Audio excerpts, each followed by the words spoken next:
V zápase už o nič nejde, ale videli sme, že Bača sa tam poťukal s Kevinom Harveym, tak očakávame pesný súboj. Kevin Harvey versus Bača. Veríme tomu, že rozhodcovia to nechajú a pustia to. Diváci si to jednoznačne zaslúžia, či už pri svojich obrazovkách alebo na zimnom štádione v Nitre. Poďme na to. Bača versus Kevin Harvey. Je to tu. Nech odtiaľ preboha ide preč ten rozhodca. Tak poďme na to. Bača versus Harvey.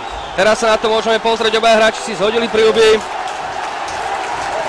Takže Kevin Harvey začal ako prvý svojou pravačkou.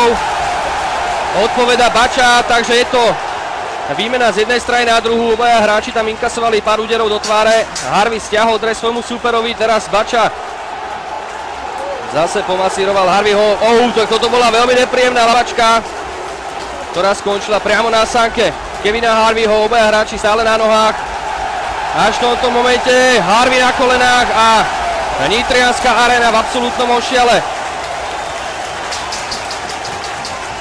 Tak teraz Bača dokázal naozaj, že sa vie byť